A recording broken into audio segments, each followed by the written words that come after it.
बताइए क्या समस्या है? आपके पास जवाब है इस चीज का कि अगर आप ये कहते हैं कि लैंड के मामले में वक्फ बोर्ड 3rd नंबर पर है, अगर वो इस पे ये आपसे जस्टिफिकेशन मांग रहे हैं क्योंकि आप बन रहे हैं मुसलमान हितैषी, आप ये कह रहे हैं कि उनका गला घोटने की कोशिश की जा रही है, आप ये कह रहे हैं कि अरे ये कानून तो बिल्कुल इनकी आवाज दबाने वाला है, तो भाई जस्टिफाई भी आपको करना पड़ेगा।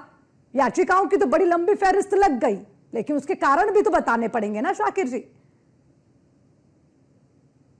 देखिए, सबसे पहले तो मैं आपको बता दूं कि कांग्रेस पार्टी, जिस पार्टी से मैं संबंध रखता हूं, वो अन्याय के खिलाफ अंग्रेजों के जमाने से लड़ता है, आज भी लड़ेगा। किसानों के खिलाफ इन लोगों ने बिल लाई, इन्हें बैकफुट पे जाना पड़ा। हमारे बड़े अच्छे मित्र भी भाजपा के प्रवक्ता विमल भाई, जो कुछ रट्टू तोता की तरह बैठ के बात कर रहे थे, उनकी बातों का कोई सर पैर नहीं था।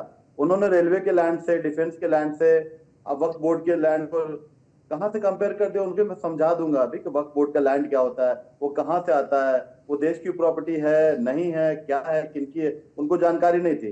प्लस वो पासमानदा मुसलमान का मतलब गरीब ही समझते हैं, पासमानदा का मतलब उन्हें बताना होगा। दूसरी बात, उन्हें बोहरा मुसलमान के बारे में बिल्कुल आइडिया नहीं, जिनके घर बार की बात कर रहे हैं। बोहरा मुसलमान वही मुसलमान है जिनको गुजरात में इन्होंने बेघर किया था, दंगा में इनको जो बर्बाद करके जहां देश पे आज शासन कर रहे हैं। सबसे पहले रक्त रंजित जो कार्रवाई, बोहरा मुसलमान कहीं से गरीब और बिना घर के लोग नहीं होते, बड़े संपन्न लोग होते हैं, वो मारवाड़ी क्लास के लोग होते हैं। इनको जानकारी नहीं है, कहीं से रट करके चले आए। खैर, इनकी गलती भी नहीं है, भाजपा को बहुत कम जानकारी होती है। अच्छा, मुद्दे पे आइए ना शाकिर अली जी, मुद्दे पे आइए प्लीज। स्क्रिप्टेड बात करते हैं शाकिर जी, आप जवाब आपसे मांगा है, जवाब दीजिए। आवाज आ रही है हमारी? हाँ बिल्कुल आ रही है, मुद्दे पर आइए ना। अच्छा, मैं वही बताना चाह रहा हूँ, ये जो हमदर्दी दिखाना चाह रहे 3 तलाक, इन्होंने 370 की हमदर्दी भी दिखाई थी जम्मू एंड कश्मीर में, अपने मालिक को वहां सारा अडानी को मालिक बना दिया। इन्होंने ही सारी हमदर्दी दिखाई है 3 तलाक से लेकर के 370 से लेकर के अब ये वक्फ बोर्ड ले आए। इन्हें बिल्कुल भी चिंता नहीं। डिफेंस की बात करते हैं, डिफेंस के लोग इतने दुखी हैं।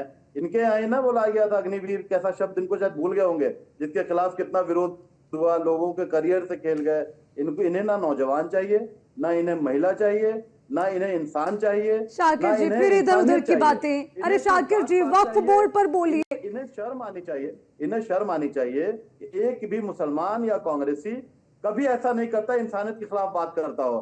या आप समाजवादी की बात ये कर रहे थे, कब समाजवादियों ने जाकर के कहा है, कब कांग्रेसियों ने कहा है कि आप जुलूस ना निकालें, आप माता की चौकी ना करें? कब कहा है किसी के मंदिर पे चढ़ करके आप जाके झंडा फहराइए, इस्लामिक झंडा फहराइए?